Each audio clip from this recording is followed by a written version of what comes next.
Hi, hello, good day everyone. Welcome back to our second module. Before we start, I just want to introduce my name. My name is Miss Antonieta Dumabok, a fourth-year college student taking Bachelor Secondary Education, major in Computer Science. Today, I'm going to conduct my teaching demonstration based on my lesson plan that I made. Okay, so I will show you my lesson plan. This is my lesson plan, my detailed education lesson plan for Module 02.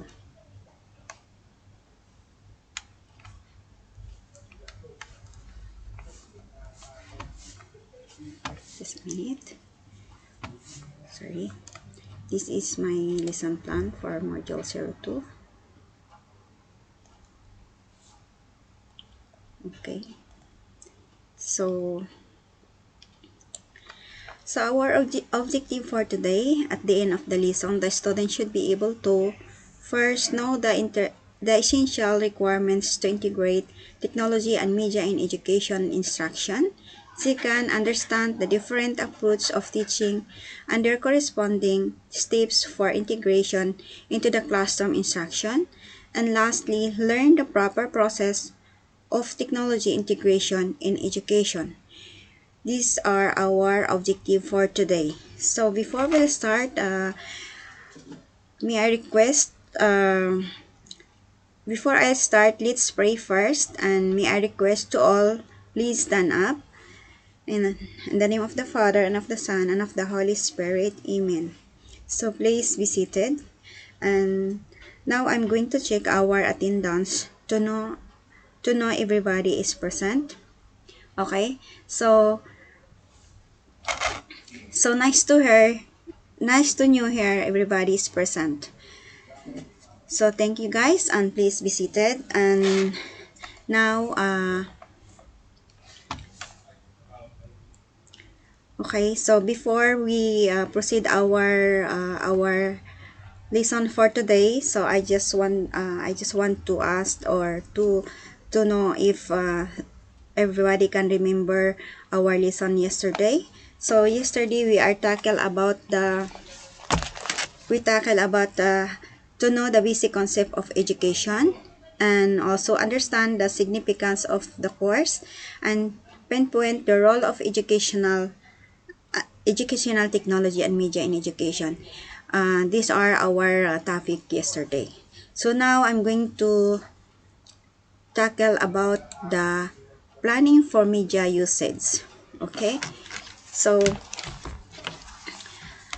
what are the planning for media usage?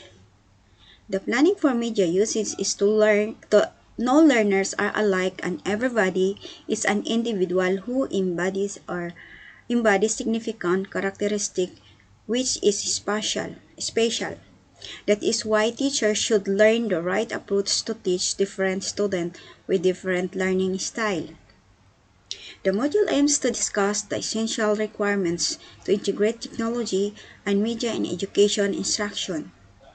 It also explains the different approach of teaching and their corresponding steps for integration into the classroom instruction. The module will also explain the proper process of technology integration in education. These are the planning of media usage. Okay, next. Essential condition for technology integration. What are essential conditions for technology and integration?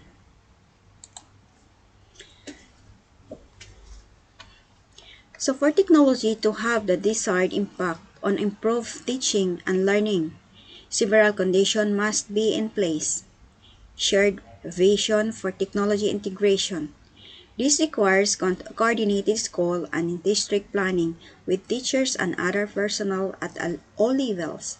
Budgeting yearly amount for technology purchase with increment funding, emphasizing teacher training, matching technology to curriculum needs, and keeping current and building in flexibility.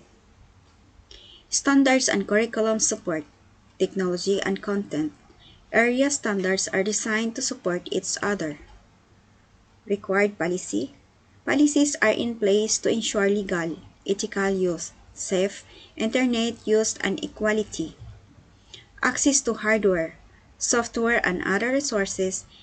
There is adequate funding, purchasing procedures are organized and effective, and procedures are in place to set up and maintain technology resources. Train personnel, staff development that includes hands-on integration emphasis, training over time, modeling, mentoring and coaching, and post-training access to technology resources. Technical assistance, continuing support for diagnostic and maintenance problem for teachers and student computers. Appropriate teaching and assessment approaches. Teaching strategies that are matched to needs and assessment strategies that are matched to the types of learning being measured. These are essential conditions for technology and integration. So the first figure, we have technology integration is the process of using technology in education. So this is all about the technology. Okay, so next, technology integration approaches. So cooperative learning approach. An approach where students work as a team in learning academic content and skills to address important social and human relation goals and objectives. Although schools certainly can teach cooperative work without technology resources, a growing body of evidences documents students' appreciation of cooperative work as both more motivating and easier to accomplish when it uses technology. This is the figure to a zigzag strategy technique for cooperative approach. So they are working the student working as a team. Okay. So technology integration approach, we have inquiry approach. Inquiry approach is technology is a systematic view of finding answer to daily inquiries, suggesting solution to problem situations or simply finding expressions for one's curiosity. This is sometimes referred as a problem-solving methods with the following steps: statement of the problem, formulating hypothesis, gathering data, checking hypothesis, or formulating conclusions. Problem-based learning or PBL. The goal is to develop a higher order thinking skills by providing students with authentic context for learning and engage students in authentic tasks.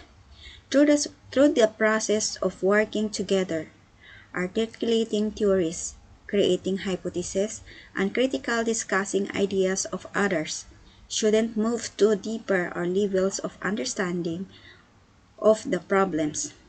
The self-directed learning or strategies developed in PBL may help foster student lifelong learning. Discovery learning.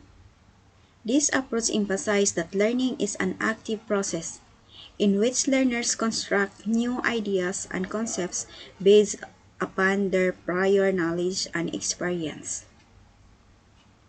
Experiential learning. According to Johnson and Johnson, experiential learning is based upon three assumptions. We have first, that you learn best when you are personally involved in the learning experiences. Second, that knowledge has to be discovered by yourself if it is to mean anything to you or make difference in your behavior. Third, the commitment to learning is highest when you are free to set your own learning goals and actively pursue them within a given framework.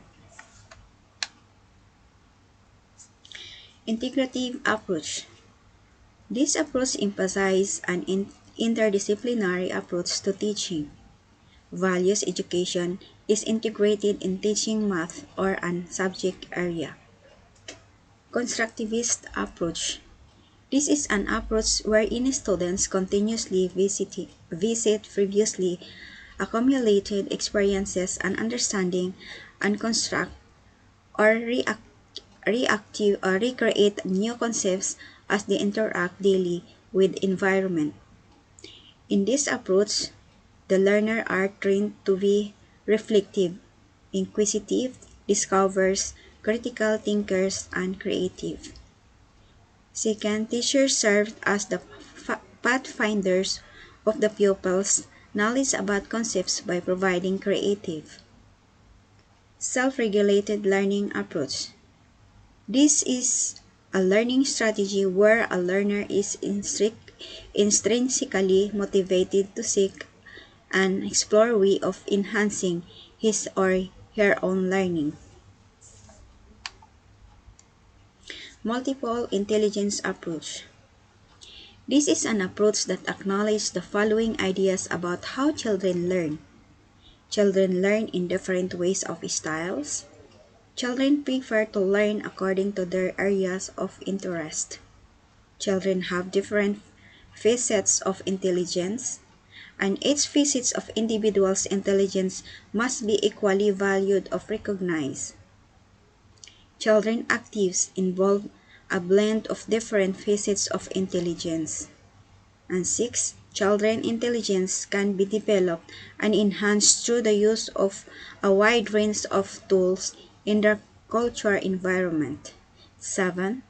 Children are capable to deal with different styles of information represented by multiple intelligences such as verbal linguistic intelligence, logical mathematical intelligence, visual spatial intelligence, bodily kinetic intelligence, musical intelligence, interpersonal intelligence, intrapersonal intelligence, naturalist physical word intelligence, and lastly, existential intelligence.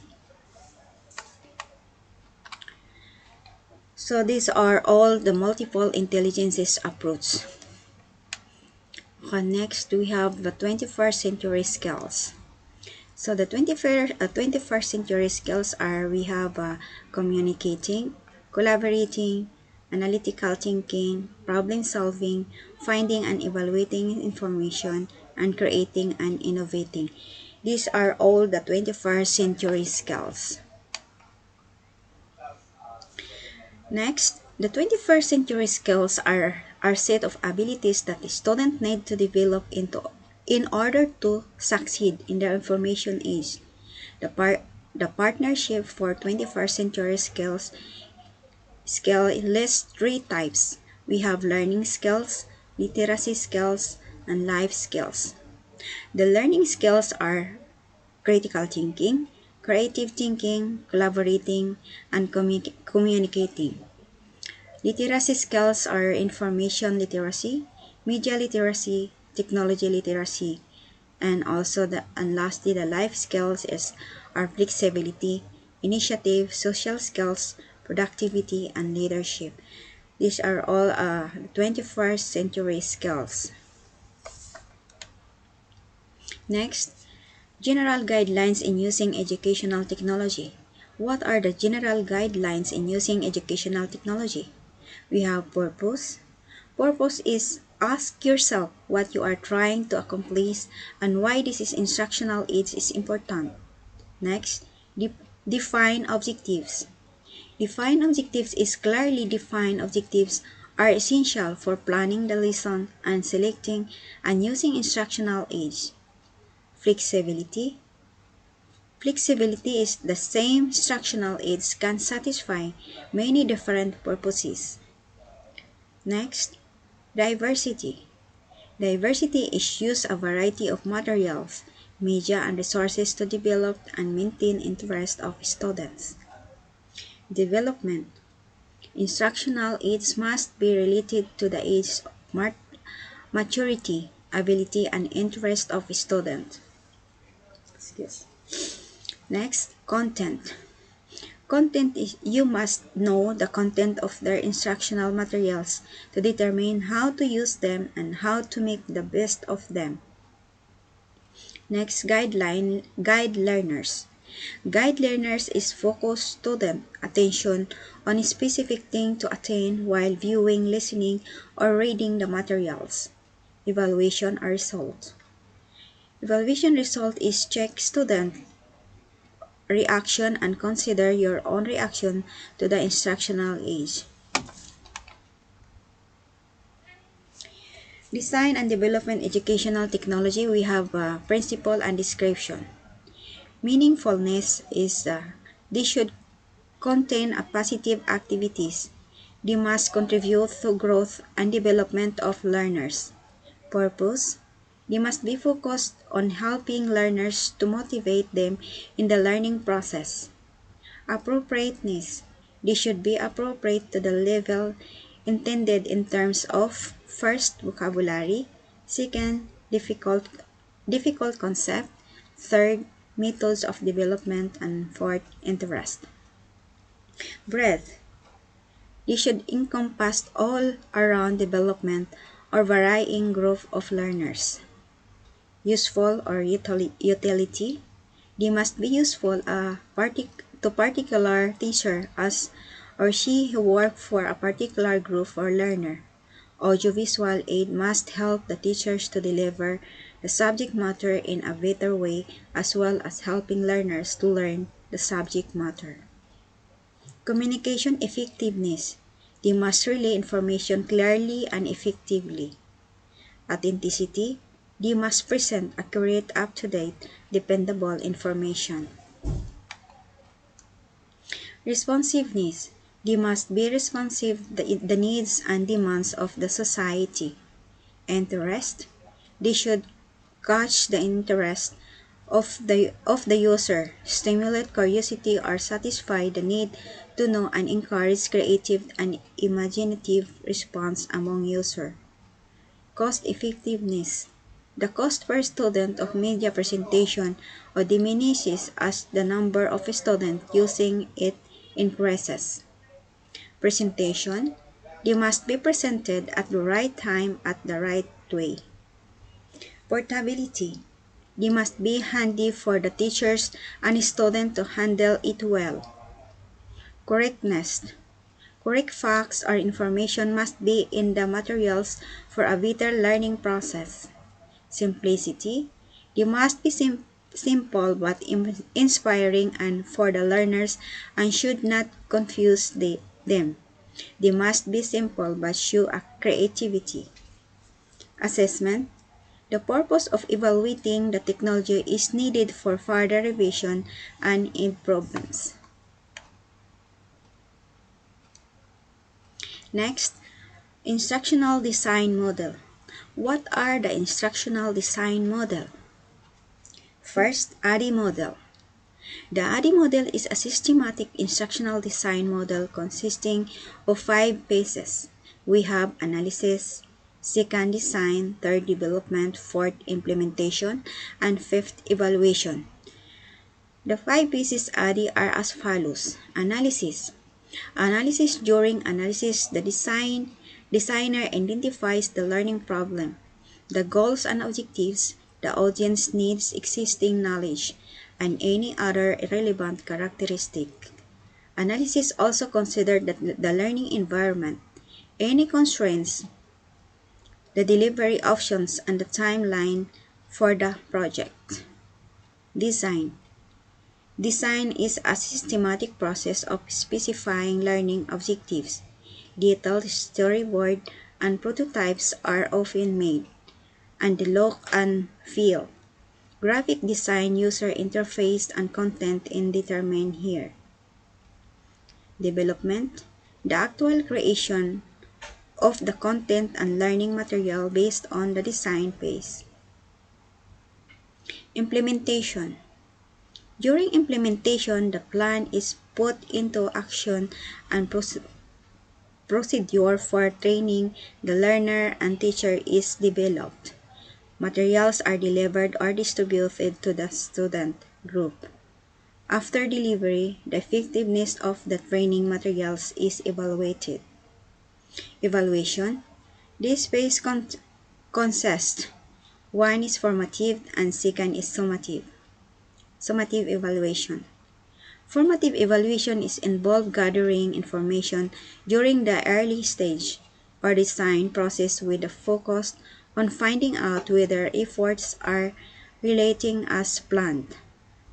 uncovering any obstacle or barriers or unexpected opportunities that may have emerged, and identify mid-project adjustment and correction which can help ensure the success the project. Summative evaluation is the process of collecting data following implementation of the project in order to determine its effectiveness and satisfies the instructional objectives. So these are the ADDIE model. The Azure model, second, the Azure model. The Azure model is an instructional system design process that was modified to be used by teachers in the regular classroom. The IST process is one which teachers and trainers can use to design and develop the most appropriate learning environment. This was constructed by Robert Hinich or Michael Molinda of Indiana University. We have analyzed learners, state objectives, select media and materials, utilized media and materials, require learners' participation, and lastly evaluate and revise. This is the Azure model. Next, human factors affecting the selection of educational. What are the human factors affecting the selection of educational? First, human factors.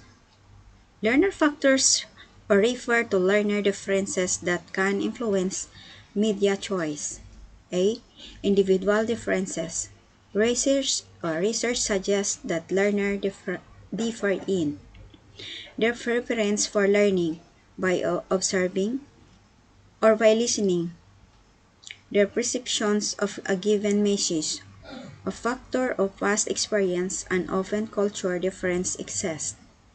Their understanding of the convention used by various media, language, and technical drawing use.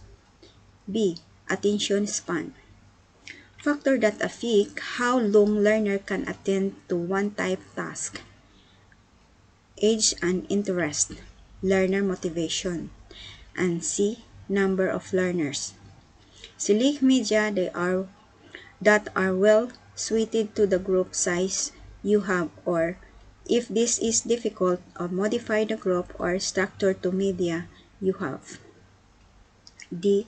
Physical disabilities of learners, or poor vision, hearing, dyslexia, color, or blindness. Second, teacher factors are refer to those factors that affect the success of media implementation. Second, instructional methods. The methods of instruction dictates or limits our choice of presentation media. Is it self-regulated learning methods or lecture or expository? Third, practice constraints. Administrative and economic constraints both limit the choice of methods and media. A. Objectives. B. Availability. C. Time. D. Resources. This is the human factor effective selecting of educational. Next, 10 commandments and creating learning presentation materials. Don't overcrowd. Be constant in format, layout, and conversation. Use appropriate types, phrases, and point uses. Use bold and italic of emphasis but do not overuse them. Next, use titles, headings, and subheading to clarify and guide. Use number to direct through sequences. Use graphics and illustration to reinforce ideas. And use symbols and icons as identifying markers. And use color, audio, music to stimulate but not to overpower the senses. To dose the materials with technical excellence, good quality, or good audio clear. Consider a decision to select the best delivery. First, consider the goal, a learner characteristic the learning and performance context, objectives and assessment requirements. Second, review the instructional analysis and identify logical grouping of objectives that will be taught in appropriate sequences. Third, plan the learning components that will be used in the instructions. Fourth, choose the most effective student grouping for learning. Fifth, specify effective media and materials that are within the range of cost, convenience, and practicality for the learning context. Evaluating instructional resources.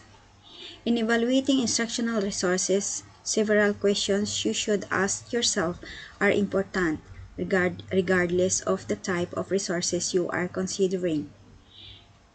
Does the content match the curriculum? Is the content accurate, up-to-date, and appropriate for the student? Do the materials teach and or reinforce learning effectively? Or do these resources enhance instruction? Is the source easy for the teachers and students to use? Are the materials as high quality technically? Lastly, is the use of this resource practical for my teaching setting equipment?